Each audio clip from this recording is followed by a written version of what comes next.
私埋嚟睇睇，埋嚟試下啦喂。羊肉串攞2串。唔係喎，我買粽嘅喎。吓？新疆粽甜定鹹㗎？酸嘅，朋友。又到1年1度嘅端午節啦，我哋嘅早午晚餐咧又要變成粽啦。沙姐，你中意食甜粽定鹹粽啊？我中意食鹹粽。你唔係中意食星冰粽？我幾時有講過？我印象中，你唔係已經兩咗2年話要食啦咩？咁你有先得㗎，你呢度有咩？有佢嘅親戚冰鮮粽。今次我哋試下除咗鹹粽同甜粽之外嘅其他派系酸嘅粽。第一樣係呢個新疆嘅酸奶粽，佢係新疆嘅名小食，而家已經出咗禮盒裝啦，直接買係67蚊3毫2，有4隻，佢係有粽，跟住果醬，跟住一個鮮食嘅奶酪，羹都配埋俾你，直接搣開食就得，好方便。佢冇嗰個粽葉包住。係啊，佢就慳咗我哋一個搣粽咁麻煩嘅工序咯。你唔覺得呢個仲難搣咩？呢個包裝，佢仲要係搣咗之後咧，佢係中間個圈黐住喺嗰度，好煩啊！你睇住我隻眼，再講一次佢方便。唔係我搣就方便。沙姐你嚟。佢呢個係樹莓果醬，睇起身唔錯。食用方法咧係將個糯米粽壓扁，跟住再淋上酸奶果醬就可以食。佢咁樣唔似係食粽，似係似食甜品。我覺得個果醬同個粽係融合得幾好嘅，但係嗰個酸奶有少少奇怪。因為佢個奶味好重啊。係啊，有啲滯。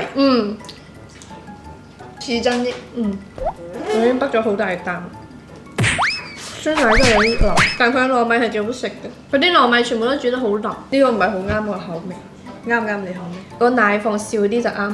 下面係2款辣粽，一個係四川嘅辣粽，一個係南昌嘅皮蛋辣粽。南昌嘅皮蛋粽，佢喺店入邊食嘅話會配辣椒醬，所以我連辣椒醬都買咗1罐。哇！原隻嘅皮蛋，呢個皮蛋粽係源自1988年嘅南昌特產，佢係一間老字號嘅粽店揾代購買嘅，24蚊5毫6兩隻。我哋試下放啲辣椒醬，佢直接淋上去啊？唔係啊，就放喺隔離俾你點。有啲人中意食，有啲人唔中意食。哇！佢呢個入邊有乾辣椒喎，呢個粽入邊。呢個係咪臘肉啊？係啊，已經肢解晒啦。皮蛋瘦肉粥就食得多啦，皮蛋粽真係第一次食。佢呢個辣椒有啲辣，你小心啲。好濃嘅皮蛋味，因為我好少食咁大一嚿嘅皮蛋，但佢嘅糯米嘅部分係好食嘅。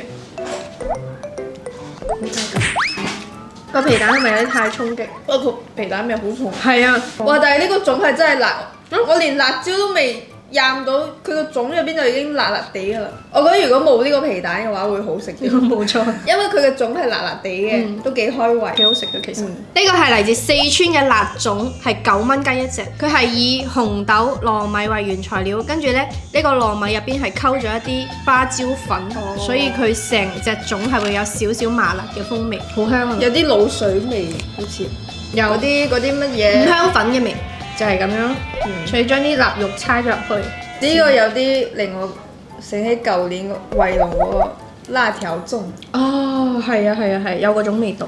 佢真係有一種火鍋底料用嚟煮糯米嘅 feel，真係麻辣到喎！空口食火鍋底料嘅感覺，有啲辣。如果你中意椒麻香嘅話，你應該會好中意呢個粽。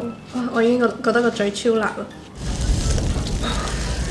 下一樣呢個就唔陌生啦，呢個係潮汕嘅雙拼粽。之前我哋辦公室嘅同事都請我哋食過，嗰隻雙拼粽係好大嘅，但係我今次買翻嚟嘅呢個呢，唔知點解咁細一隻，佢係42蚊8隻，佢一袋就係咁大，好細隻，好 mini 啊！佢嘅賣相係好靚嘅喎。